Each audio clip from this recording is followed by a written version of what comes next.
तो झारखंड के पूर्व मुख्यमंत्री और उड़ीसा के वर्तमान में राज्यपाल रघुवर दास ने इस्तीफा दे दिया है।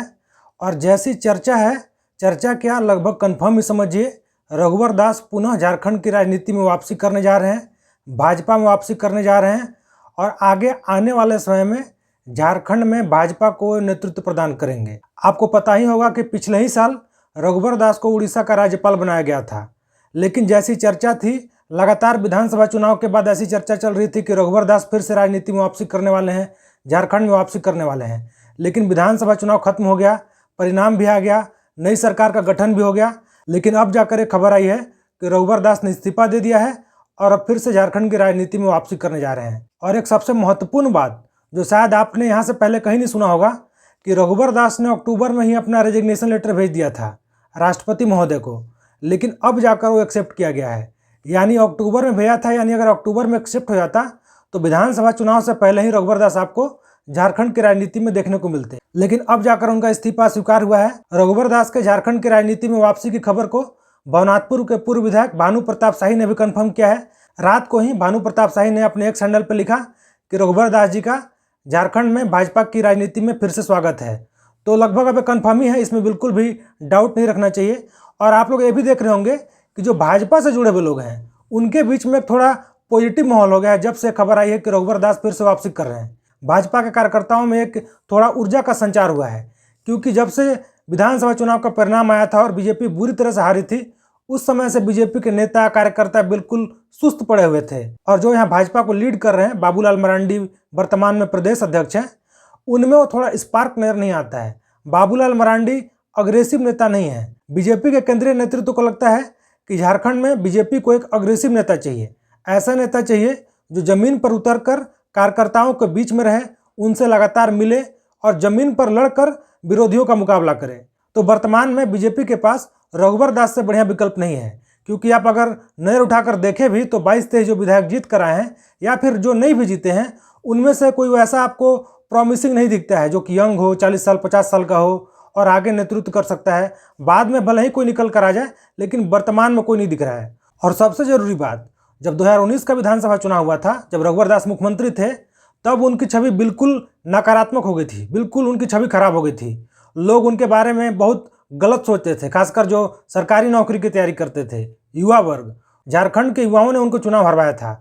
लेकिन 5 साल हेमंत सोरेन की सरकार चलने के बाद आज जब उनके बारे में लोगों से पूछेंगे, खासकर जो सरकारी नौकरी की तैयारी करते हैं, झारखंड के युवाओं से जब रघुवर दास के बारे में पूछेंगे, तो झारखंड के युवा आज के समय में रघुवर दास के लिए आपको अच्छी बातें बोलेंगे। झारखंड के युवाओं को लगता है कि रघुवर दास से अच्छा मुख्यमंत्री सरकारी नौकरी के मामले में आज तक नहीं हुआ। आप जब पूरा डेटा देखेंगे तो पूरे 5 साल में रघुवर दास ने लगभग 1.25 लाख नौकरी दिया। कुछ गलतियां उनकी रही थी स्थानीय नीति को लेके, जो सोनी कुमारी का मामला हुआ था, जो 13/11 वाला मामला हुआ था, कुछ गलतियां उनकी रही थी। लेकिन फिर भी जब आप डेटा उठाकर देखेंगे तो सबसे ज़्यादा नौकरी देने वाले वो मुख्यमंत्री रहे हैं। आप लोगों ने भी देखा होगा कि हेमंत सोरेन ने जो गिना चुना कुछ नियुक्ति पत्र दिया था, उसमें से भी कुछ रघुवर दास के समय का था। रघुवर दास का समय परीक्षा हुआ था और वही लटका हुआ था, उसी का नियुक्ति पत्र मिला है। जैसे कि पंचायत सचिव वाला, पंचायत सचिव में तो हेमंत सोरेन ने परीक्षा को रद्द कर दिया था, लेकिन छात्रों ने सुप्रीम कोर्ट तक अपनी लड़ाई लड़के अपना अधिकार लिया है। तो ऐसा भी हुआ है। चाहे फिर दरोगा वाला पे देख लीजिए, दरोगा वाला कितना फेयर एग्जाम हुआ था उनके समय में। बाकी बहुत सारा हुआ है। फिर वनरक्षी का परीक्षा हुआ था, झारखंड पुलिस का हुआ था, हाई स्कूल वाला हुआ था, बहुत सारा वैकेंसी हुआ था उनके समय में। तो ऐसा है, इसमें कोई दो राय नहीं है। आप भी इस बात से सहमत होंगे कि सरकारी नौकरी के मामले में रघुवर दास बेस्ट मुख्यमंत्री थे। और दूसरी बात, अफसरशाही सबसे कम था उनके समय में। आपको पता होगा कि वो एक जनता दरबार लगाते थे, जहाँ ऑन द स्पॉट फैसला लेते थे, कैसे अफसर को पूरा हड़काते थे वो। तो अफसरशाही बिल्कुल उनके समय में कम था। और एक और बात, उस समय सुरक्षा के मामले में भी झारखंड बेहतर स्थिति में था। आप लोगों ने झारखंड पुलिस का PCR वैन देखा होगा। पहले ज़्यादा दिखता था रघुवर दास का समय, लेकिन अभी भी दिखता है। ये रघुवर दास की ही देन है। चाहे कोई बड़ा बड़ा बिल्डिंग देख लीजिए, विधानसभा हो, चाहे हाई कोर्ट हो, बड़ा बड़ा बिल्डिंग हो, चाहे अभी जो आपका बड़ा बड़ा फ्लाईओवर बन रहा है रांची में, सब रघुवर दास का देन है। तो जब आप 5 साल हेमंत सोरेन के कार्यकाल को देखेंगे और रघुवर दास के काम से उनको कंपेयर करेंगे, तो आपको लगेगा कि रघुवर दास से बेहतर मुख्यमंत्री झारखंड में नहीं हुआ अभी तक। हाँ, थोड़े वो मुंहफट थे, उनके जुबान पर कंट्रोल नहीं था, वो थोड़ा कभी कभी उल्टा पलटा बोल देते थे। और बाकी भी कुछ गलतियां रही हैं। सब कुछ सही नहीं होता है किसी कार्यकाल में, लेकिन दूसरे से कंपेयर करेंगे तो उनका कार्यकाल काफ़ी अच्छा रहा है। अब बात करते हैं कि रघुवर दास का झारखंड बीजेपी में रोल क्या रहने वाला है। रघुवर दास वापसी करते हैं तो ज़्यादा संभावना जो लग रहा है कि रघुवर दास प्रदेश अध्यक्ष बनेंगे, क्योंकि वो विधायक तो है नहीं, तो प्रदेश अध्यक्ष ही बन सकते हैं। और दूसरी बात, बाबूलाल मरांडी को नेता प्रतिपक्ष बना दिया जाएगा। लेकिन सबसे जरूरी बात है कि चंपई सोरेन को क्या मिलेगा।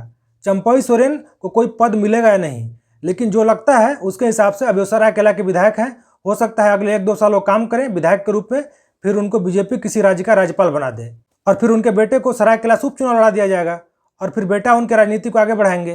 तो चंपई सोरेन के साथ ऐसा हो सकता है, यानी रघुवर दास को प्रदेश अध्यक्ष, बाबूलाल नेता प्रतिपक्ष और चंपई सोरेन फिलहाल अभी तो कुछ क्लियर नहीं है उनको लेके, लेकिन आगे हो सकता है कि वे राज्यपाल बन जाएं।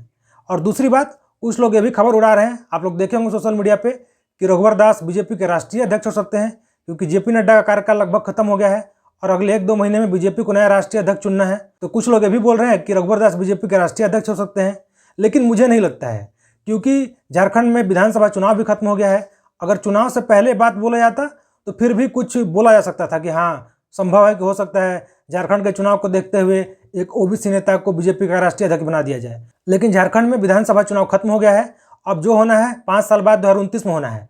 तो ऐसे में मुझे नहीं लगता है कि बीजेपी का राष्ट्रीय अध्यक्ष रघुवर दास को बनाया जाएगा, क्योंकि बीजेपी में पहले से ही बड़े बड़े ओबीसी नेता हैं। तो ऐसे में रघुवर दास को नहीं बनाया जाएगा। रघुवर दास का ज़्यादा संभावना है कि उनको प्रदेश अध्यक्ष बनाया जाए, और अगर कहीं से संभावना बनेगा तो राज्यसभा भेज दिया जाएगा उनको।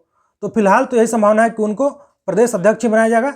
राष्ट्रीय अध्यक्ष बनने की संभावना उनकी बिल्कुल कम है। लेकिन बीजेपी है, बीजेपी में कुछ भी संभव है, बीजेपी में कुछ भी हो सकता है। बीजेपी में कौन क्या बनेगा ये मात्र आपको 2 ही लोग बता सकते हैं, एक नरेंद्र मोदी और एक अमित शाह।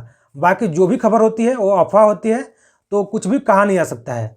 और आपको पता होगा कि रघुवर दास पहले भी झारखंड में बीजेपी के 2 बार प्रदेश अध्यक्ष रह चुके हैं। तो ऐसे में बहुत संभावना है कि तीसरी बार वो झारखंड में बीजेपी के प्रदेश अध्यक्ष बने, क्योंकि अभी झारखंड में एक ऐसे नेता की जरूरत है बीजेपी को जो मीडिया में आकर बोले, थोड़ा एक अग्रेसिव तरीके से अपनी बात रखे, पार्टी का पक्ष रखे। जैसे अभी सीजीएल का मुद्दा चल रहा है, तो बीजेपी की तरफ से कोई बोलने वाला है ही नहीं, लेकिन एक रघुवर दास जैसा भी नेता होता तो बीजेपी की तरफ से सीजीएल के मुद्दे पे सरकार को घेरता। क्योंकि अभी आप देख रहे होंगे कि सीजीएल का मुद्दा चल रहा है, लेकिन बीजेपी की तरफ से आपको कोई नहीं दिख रहा। सोशल मीडिया पर बाबूलाल मरांडी 2-4 ट्वीट कर देते हैं, बस बात खत्म। लेकिन अगर रघुवर दास होते तो जहाँ पे आंदोलन हो रहा था, हो सकता है वहाँ पे जाकर छात्रों से जरूर मिलते। आपने देखा होगा कि जब सहायक पुलिस वाला आंदोलन चल रहा था और रघुवर दास राज्यपाल नहीं बने थे, तो जहाँ पे आंदोलन हो रहा था वहाँ पे जाके सभी सहायक पुलिस के कर्मियों से मिले थे वो, और उन्होंने आश्वासन दिया था कि वे उनके पक्ष में आवाज़ उठाएंगे। रघुवर दास वैसे नेता नहीं है कि सोशल मीडिया पर बैठ के 2-4 ट्वीट करें और बस बात खत्म। वो जमीन पर उतर कर जो भी राजनीति है वो करेंगे। तो देखना होगा कि अगले 5 साल में रघुवर दास क्या करते हैं, क्योंकि अब जो भी होना हो तो 5 साल बाद ही होना है, अभी तो कोई चुनाव है नहीं। तो रघुवर दास के लिए एक बहुत बड़ा चुनौती होगा कि 5 साल। झारखंड में बहुत मुद्दा है, अभी सीजीएल का मुद्दा चल रहा है, पेपर लीक का, जेपीएससी चेयरमैन नियुक्ति का मुद्दा है, एक्साइज कांस्टेबल का मुद्दा है, झारखंड पुलिस, स्थानीय नीति, शिक्षक भर्ती, इसके अलावा भ्रष्टाचार, बहुत सारा मुद्दा है। तो देखना होगा कि अगले 5 साल अगर रघुवर दास आते हैं, प्रदेश अध्यक्ष बनते हैं, तो अगले 5 साल वो क्या करते हैं, कैसे लीड करते हैं बीजेपी को, वो तो देखने वाली बात होगी। आप लोगों को क्या लगता है? आप लोग भी कमेंट करके जरूर बताइए कि अगर बीजेपी रघुवर दास को अपना प्रदेश अध्यक्ष बनाती है और बीजेपी को रघुवर दास लीड करते हैं, तो क्या लगता है बीजेपी को फायदा होगा या नुकसान? आप लोग क्या चाहते हैं? लेकिन ये भी बात है कि आप लोग ये ना समझिएगा कि रघुवर दास अगर प्रदेश अध्यक्ष बनते हैं तो आगे चल के मुख्यमंत्री पद के उम्मीदवार हो जाएंगे, ऐसा कोई जरूरी नहीं है। बस वो पार्टी का नेतृत्व करेंगे अभी फिलहाल। तो आप लोग इसके बारे में कमेंट करके जरूर बताइए, आप लोगों को क्या लगता है, इस न्यूज़ से, इस खबर से बीजेपी को फायदा होगा या फिर क्या होगा, जरूर कमेंट कीजिएगा। अगर वीडियो अच्छा लगा तो वीडियो को लाइक और शेयर कीजिए, चैनल पर नए हैं तो चैनल को जरूर सब्सक्राइब कीजिएगा। धन्यवाद, जोहार।